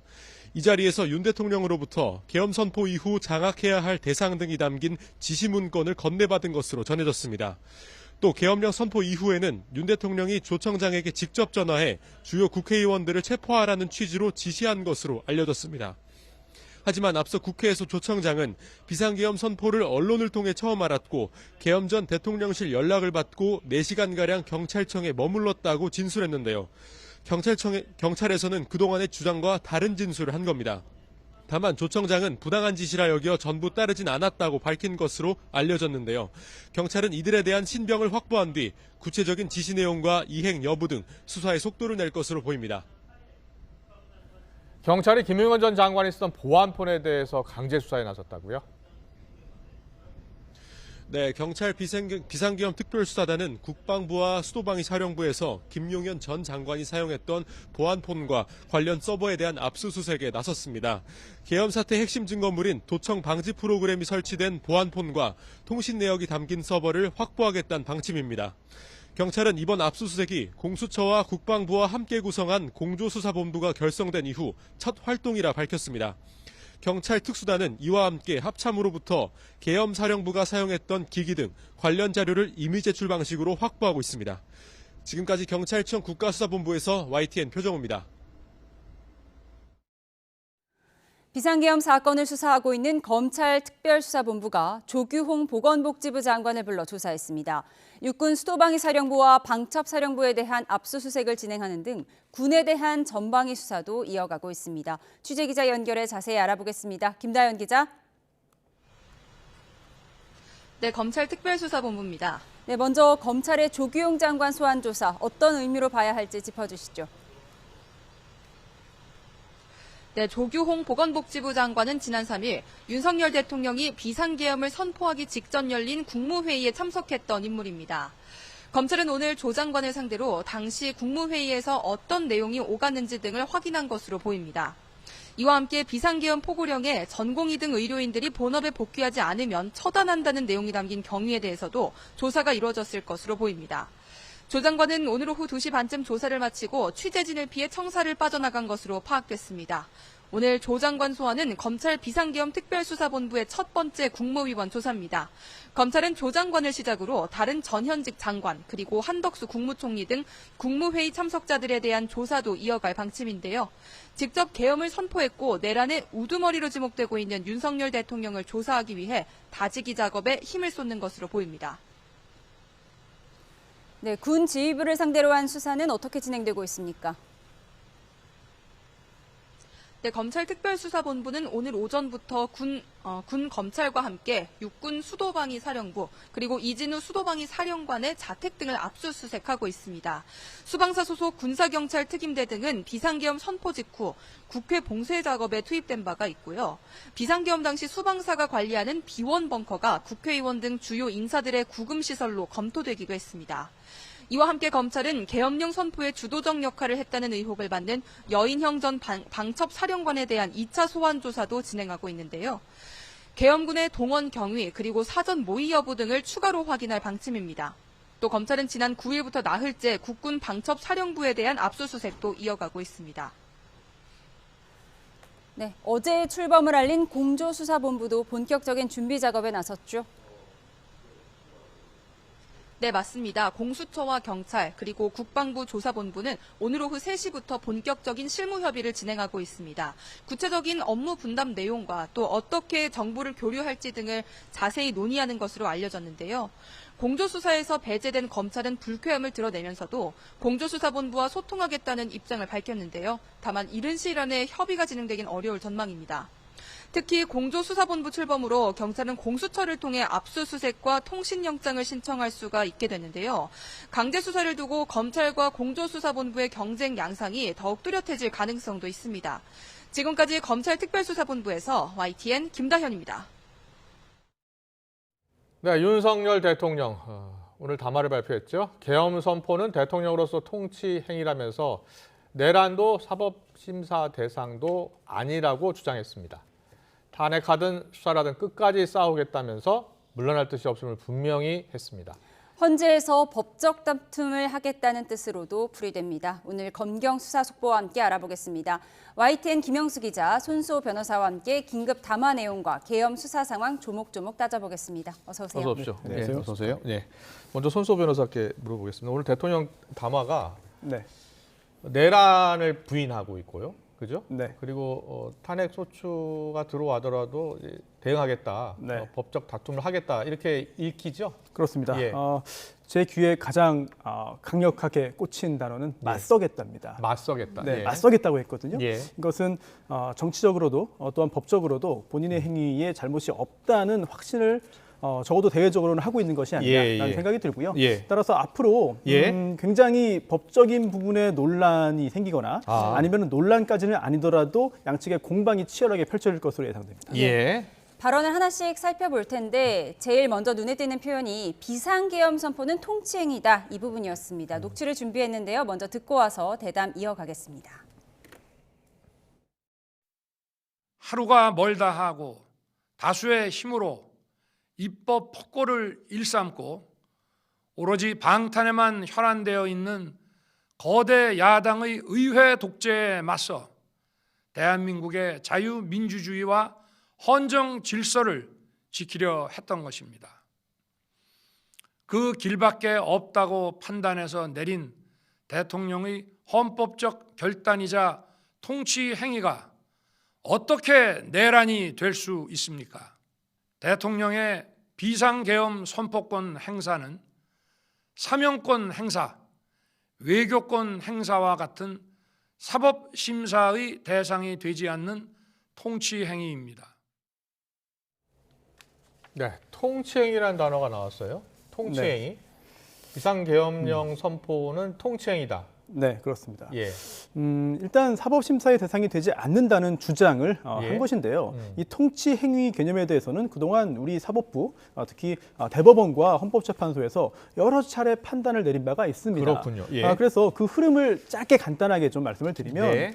예전에는 이게 계엄 선포 등의 예. 이런 통치 행위에 대해서는 사법심사할 수 없다라는 판단이 내려진 바가 있습니다. 예, 예. 11.6 당시에 네. 11.6 후에 김재규 판결이라든지 아니면은 81년에 선고된 김대중 내라는 사건에서도 그런 판단이 나왔는데 예, 예. 하지만 그 후에 우리 사법기관의 판단이 달라졌습니다. 그렇군요. 네, 그래서 오늘 예. 대통령의 이야기 그리고 또 어제 국회 현안 질의에서 했던 윤상현 의원의 이야기는 예전 이야기라고 해석이 돼요. 그렇군요. 그래서 예. 어떻게 달라졌느냐 이 부분을 예. 좀 요약을 해보면은요.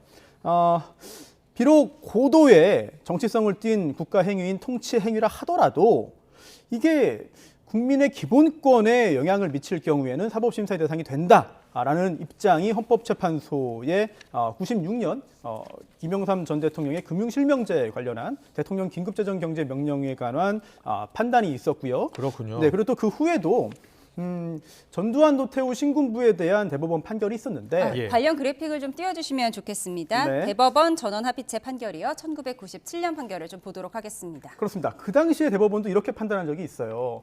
고도의 정치적 군사적 성격을 띠고 있는 대통령의 비상계엄 선포 또는 예, 확대에 예. 대해서는 원칙적으로는 사법적인 판단을 할 수가 없다라고 보았는데요. 하지만 예외가 있습니다. 예, 다음 그래픽을 보여주시죠. 네, 비상계엄의 선포나 확대가 국헌 문란의 목적을 달성하기 위하여 행하여진 경우 이런 경우에는 법원은 그 자체가 범죄 행위, 즉 내란 등이 되겠죠. 여기에 해당하는지 여부에 대해서 심사할 수 있다라고 판단을 한 바 있고요. 네. 그리고 또 누가 보더라도 헌법이나 법률에 위반하는 것으로서 명백히 인정될 수 있는 등의 어떤 특별한 사정이 있는 경우에도 역시 이 통치 행위에 대한 사법 심사가 이루어질 수 있다는 입장을 낸 바 있습니다. 그렇군요.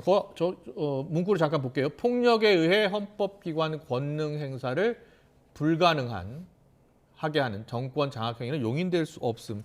이 부분이 또 쟁점이 될 수 있겠는데요. 그렇습니다. 예.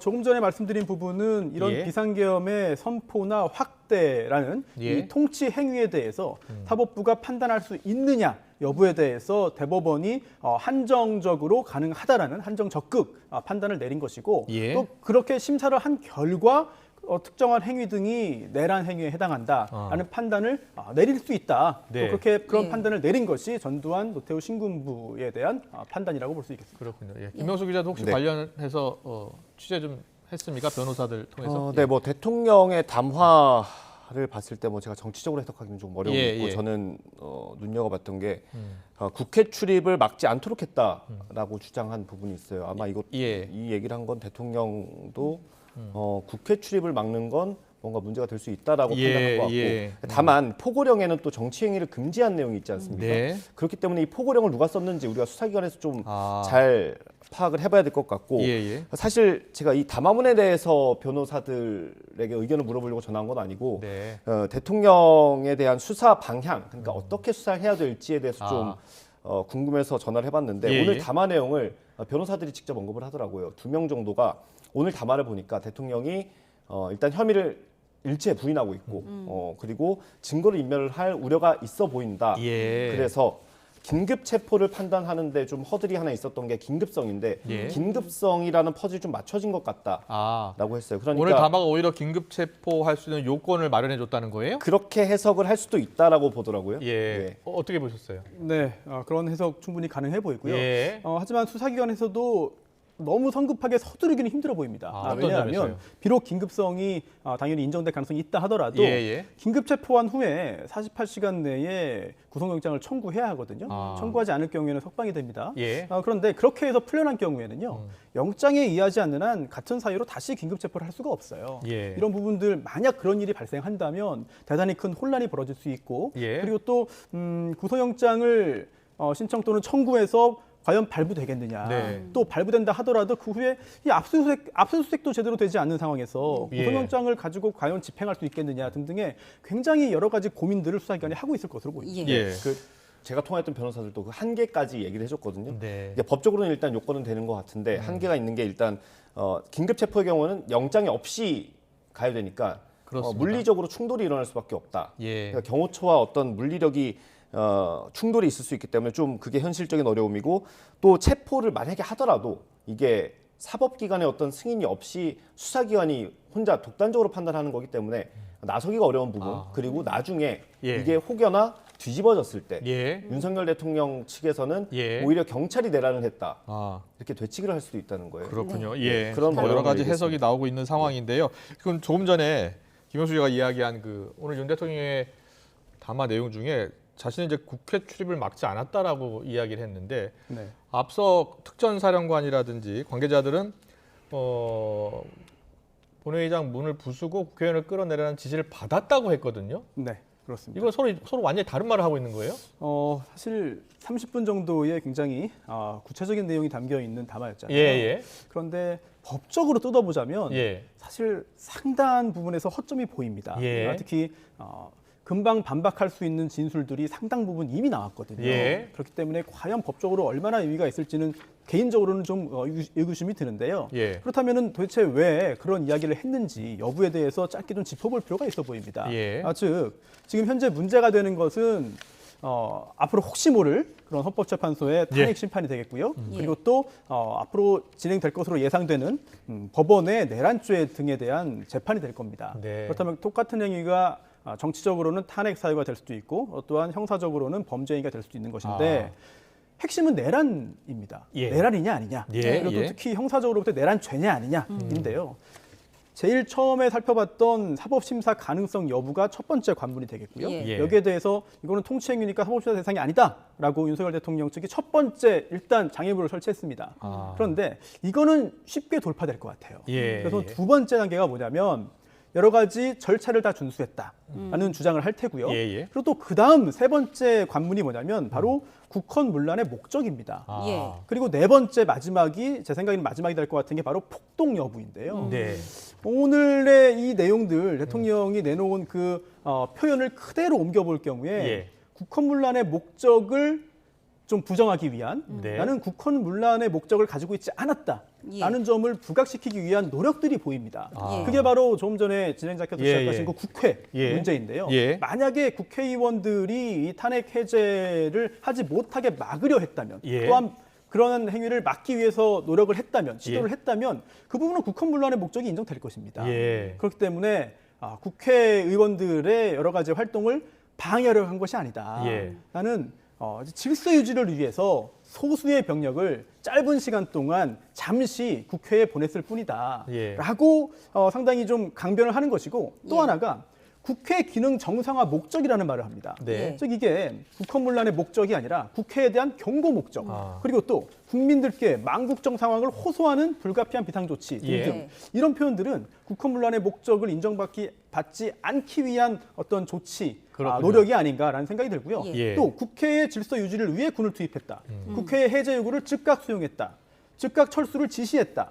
그리고 또 2시간짜리 내란이 어디 있느냐 등등등 국헌 문란의 목적을 부정하기 위한 어떤 여러 가지 표현들, 용어들이 상당 부분 곳곳에서 눈에 띄는 것 같습니다. 변호사님 말씀하신 병력 투입에 대한 이야기, 오늘 이에 대한 언급이 있었는데요. 먼저 듣고 와서 대담을 이어가도록 하겠습니다. 소규모이지만 병력을 국회에 투입한 이유도 거대 야당의 망국적 행태를 상징적으로 알리고 계엄 선포 방송을 본 국회 관계자와 시민들이 대거 몰릴 것을 대비하여 질서 유지를 하기 위한 것이지 국회를 해산시키거나 기능을 마비시키려는 것이 아님은 자명합니다. 300명 미만의 실무장하지 않은 병력으로 그 넓은 국회 공간을 상당 기간 장악할 수 없는 것입니다. 병력이 투입된 시간은 한두 시간 정도에 불과합니다. 도대체 2시간짜리 내란이라는 것이 있습니까? 질서 유지를 위해 소수의 병력을 잠시 투입한 것이 폭동이란 말입니까? 결국 폭동 여부가 내란죄의 주요 요건이 되는 거잖아요. 그렇습니다. 좀 전에까지 말씀드린 게 이제 국헌문란 목적이 없었다는 것이고요. 왜냐하면 내란죄는 목적 범위이기 때문입니다.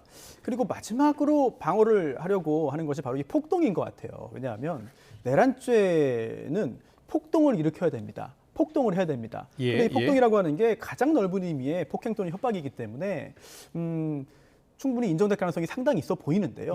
하지만 그래도 폭동이 아니라고 인정받기 위해서 어떤 특정한 지역에서의 여러 가지 좀 혼란을 야기한 것이 아니다라는 것을 보여주기 위해서 당시 병력이 뭐 소수였다, 300명 정도죠. 그리고 또 실제로 무장을 하지 않았다라는 주장을 하고 있습니다.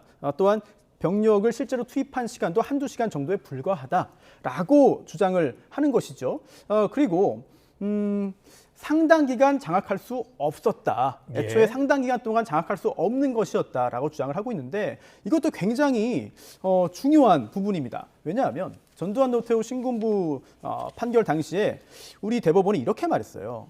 내란죄의 구성 조건인 폭동은 그 정도가 한 지방의 평화를 해할 정도의 위력이 있음을 요하고요. 그리고 또한 실제로 국회라는 어떤 헌법기관의 기능을 완전하게 행사할 수 없게 하거나 또는 기관을 완전히 없애는 정도만을 요하는 것이 아니라 사실상 상당 기간 그 기능을 제대로 할 수 없게 만들면 된다라고 하고 있거든요. 그렇기 때문에 이거를 정확하게 반박하기 위해서 이게 어떻게 상당 기간 장악할 수 있는 것이냐라는 표현을 썼는데요. 이게 법정에서 공방을 주고받는 것보다 오히려 더 명확하게 법정인 쟁점에 대한 공방이 펼쳐지는 느낌이 들 정도로 굉장히 특이한 담화였습니다. 알겠습니다.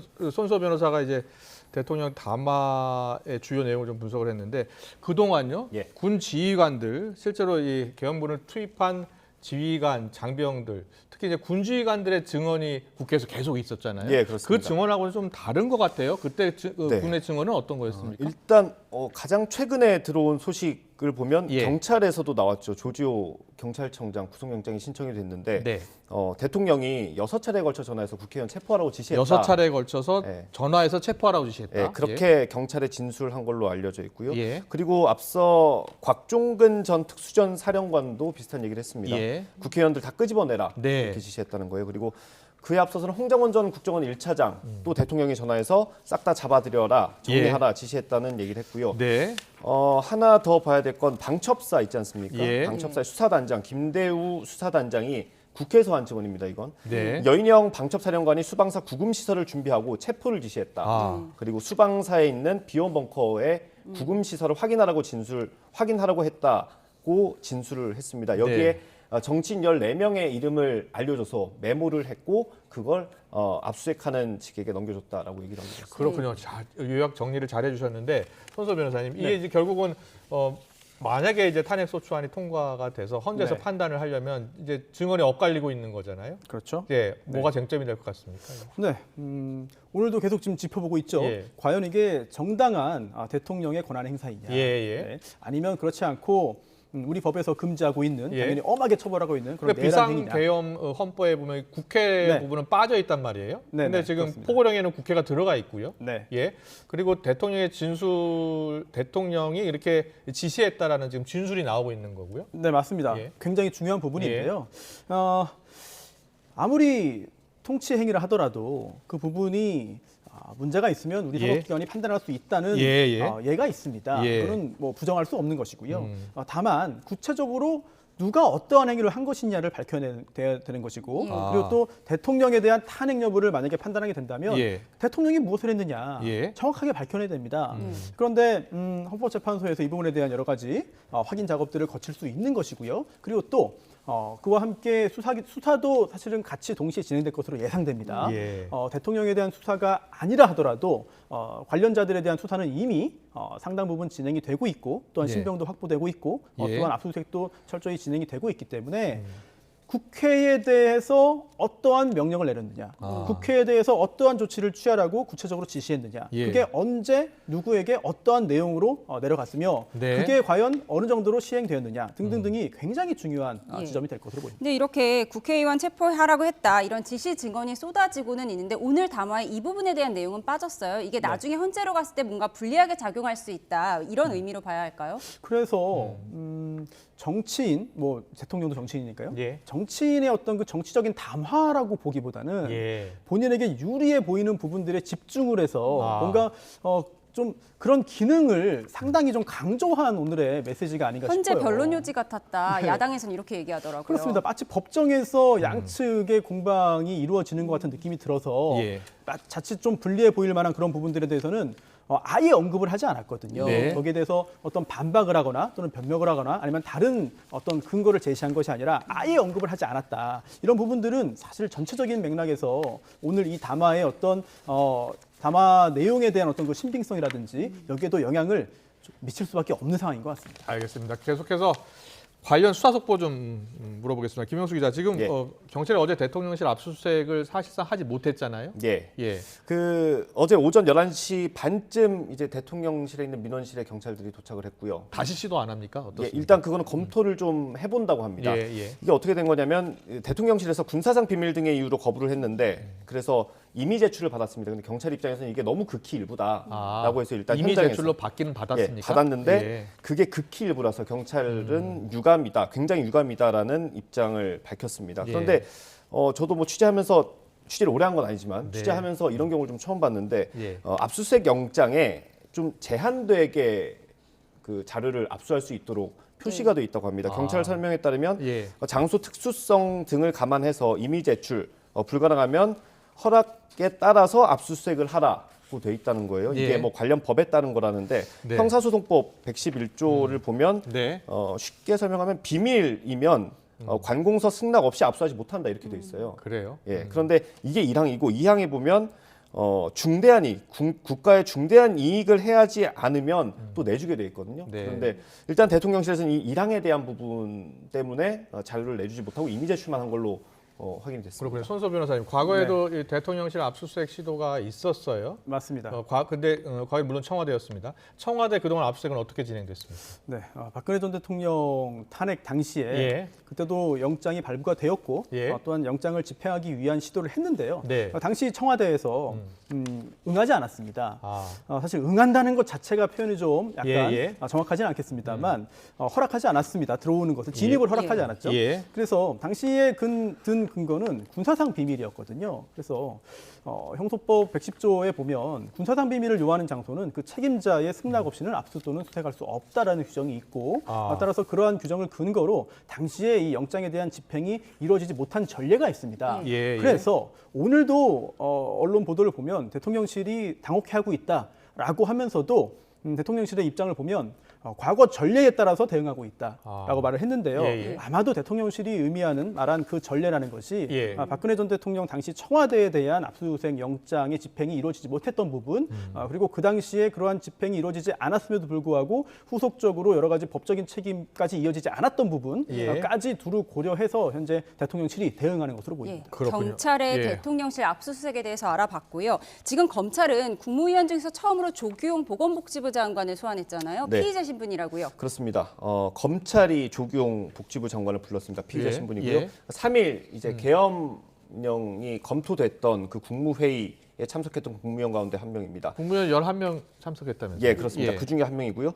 이 포고령에 당시 그 의료인 관련 내용이 있어가지고 좀 많이 의아했잖아요. 처단한다라는 표현이 그렇습니다. 있었죠. 뭐 당장 복귀하지 24시간이었나 48시간이었나 그랬는데 그때 복귀하지 않으면 처단한다는 내용이 들어가서 좀 의아했었고 아마 이 경위를 좀 검찰은 파악을 할 걸로 보이고요. 그렇군요. 또 어제 국회에서도 얘기가 많이 나왔는데 이 국무회의 자체가 어떻게 진행이 됐는지 또 어떤 의견들을 제시했는지 조규용 장관은 또 어떤 의견을 피력했는지까지 한번 확인을 할 것 같습니다. 지금 경찰도 부르고 있잖아요. 그렇습니다. 그리고 이게 검찰도 불러서 소환 조사하고 있고. 네, 좀 복잡하시죠. 경찰은 그 피의자 소환 피의자로 입건을 했고 소환 통보를 다 했습니다. 국무위원들에게. 근데 조규용 장관이 검찰로 나간 겁니다. 이게 검찰과 어떤 조율을 했는지는 확인은 안 됐는데 일단 피의자로 소환 조사 받은 건 국무위원 가운데는 조규용 복지부 장관이 처음입니다. 그렇군요. 경찰, 검찰 통틀어서요. 그래요? 그렇습니다. 그리고 오늘이요. 조지호 경찰청장, 김봉식 서울청장 구속영장을 청구했는데 어제 밤에 알려진 사실입니다. 이 두 사람이 비상계엄 선포 3시간 전에 윤 대통령을 만났다고요? 그렇습니다. 이게 경찰 조사 과정에서 밝혀진 건데 조지호 청장은 당초에는 계엄 발령 사실을 언론을 통해서 알았다고 그렇습니다. 했고 그렇게 얘기했잖아요. 대통령실에서 전화가 와서 경찰청에 대기하고 있었다라고 했거든요. 근데 일단 경찰 조사 결과로는 조지호 경찰청장 그리고 김봉식 서울경찰청장이 대통령 안가에서 3시간 전에 만났고 임무를 받았던 것으로 조사 결과 드러났습니다. 이 자리에 김용현 전 장관까지 있었다고 하고요. 그렇군요. 구체적으로는 대통령의 A4 용지 한 장짜리를 내어주면서 계엄령에 대해 설명을 했고 또 국회나 MBC 같은 곳을 장악하라는 임무까지 내렸다고 합니다. 그럼 조지호 청장이나 김봉식 서울청장은요? 만약에 이와 관련한 혐의로 영장이 청구되면 어떤 처벌을 받을 수 있는 거예요? 네, 물론 수사가 더 진행되어야겠습니다만 내란 우두머리는 아니지만 주요 임무에 종사한 것 아니냐. 주요 임무에 종사한 혐의. 그런 의심을 충분히 받을 것으로 보이고요. 그리고 지금 아까 그 대통령의 담화에 보면서 이게 문제가 없다라는 이야기를 하면서 그 근거 중에 하나로 든 것이 언론 보도가 다 이루어지지 않았냐. 이런 부분도 있었습니다. 그런데 이게 단순히 경고성이었기 때문에 언론 보도가 다 제대로 이루어진 것이 아니라 특정 언론사 등에 대해서 여러 가지 조치를 취하려고 했는데 의도한 대로 이루어지지 않아서 다행스럽게도 언론 보도가 제대로 이루어졌다면 사실 오늘 내놓은 대통령의 담화 중에 또 다른 또 하나의 틀린 부분이 되는 거죠.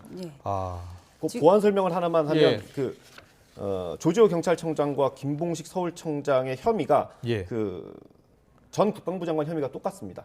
그래요? 둘이 똑같은 혐의로 지금 구속영장이 신청이 됐고요. 아직 청구 단계는 아니고 신청까지만 됐습니다. 네, 지금 수사기관에 대한 논란도 여전히 많은데 지금 검찰을 제외한 경찰과 공수처, 국방부 조사본부는 같이 이제 수사본부를 꾸렸고요. 그럼 검찰은 또 별개로 수사를 하고 있어요. 이 논란은 지금 계속되고 있는데 어떻게 정리돼야 될 것으로 보십니까? 사실 이거를 어떤 게 정답이다라고 하나를 딱 말씀드리기가 참 어렵습니다. 이거를 겪어본 사람이 우리나라에 아무도 없습니다.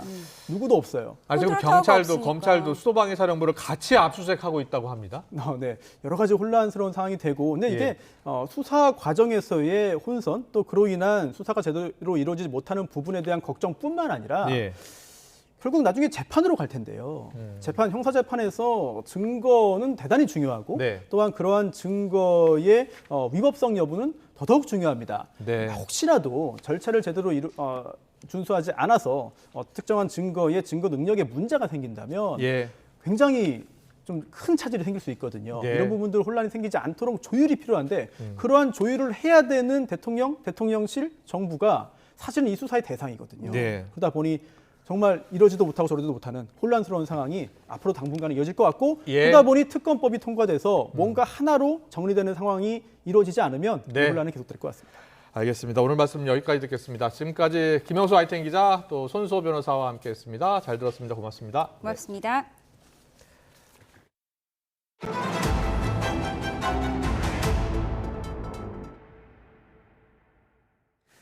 국민의힘 진종호 한지아 의원이 오는 14일 윤석열 대통령 2차 탄핵 소추안 표결에 참여해 찬성하겠다는 의사를 밝혔습니다. 진 의원은 국회에서 기자회견을 열고 대한민국의 헌법 정신과 민주주의를 수호하기 위한 결단이라며 이같이 말했습니다. 이어 이번 계엄 사태가 자신과 국민의힘의 가치와 철학을 명백히 훼손한 것임을 깨달았다며 이번 사태를 극복하고 다시금 국민의 신뢰를 얻도록 노력하겠다고 강조했습니다. 한지아 의원도 자신의 SNS에 대통령의 거취는 본인이 아닌 국민이 선택해야 하는 것이고 당도 이에 따라야 한다며 우리의 선택이 국민 상식에 부합하지 않는다면 빠르게 인정하고 교정해야 한다고 지적했습니다. 지금까지 윤 대통령 탄핵안에 공개 찬성한 여당 의원은 진 의원과 한 의원을 포함해 김상욱, 김혜지, 김재섭, 안철수, 조경태 의원 등 모두 7명입니다. 오늘도 종일 공기가 쌀쌀했는데요. 내일 낮부터는 찬바람이 더 강해집니다. 서울 낮 기온이 4도에 머물겠고요. 체감 추위는 더 심하겠습니다. 추위 속에 내일 서쪽 지방을 중심으로 눈비가 내리겠습니다. 내일 아침 서해안과 제주도를 시작으로 오전 중 그 밖의 지역으로도 점차 확대하겠는데요. 이 울릉도와 독도, 제주 산간에는 최고 10에서 30cm의 폭설이 오겠고요. 내륙에는 충청과 전북에 최고 7cm 이상의 눈이 집중되겠습니다. 시설물 점검 잘해주셔야겠고요. 도로가 미끄러운 가운데 충청 이남 곳곳에는 눈비가 퇴근길까지 이어지겠으니까요. 교통안전에 유의해 주셔야겠습니다. 내일 지역별 아침 기온 살펴보겠습니다. 서울 영하 2도, 대전도 영하 2도, 대구는 0도 보이겠고요. 이 낮 기온은 서울 4도, 광주 7도, 대구는 8도 보이겠고요. 바람이 강해서 종일 춥겠습니다. 날씨였습니다. 네, 앞서 민주노총 등 이 탄핵 행진 행렬 경찰과 대치하고 있다는 뉴스 속보를 전해드렸었는데요. 예. 서울시청에서 집회를 하고 대통령실로 행진하는 과정에서 경찰과 대치를 하고 있고. 예, 지금 화면으로 보여드리고 그렇네요. 있습니다. 예. 대통령실 관저에서 직선 300m 거리에서 경찰과 대치하고 있는 장면을 보여드리고 있습니다. 네, 대통령 관저로 용산 관저로 이동 중에 인근에서 대치하고 있는 모습을 보고 계십니다.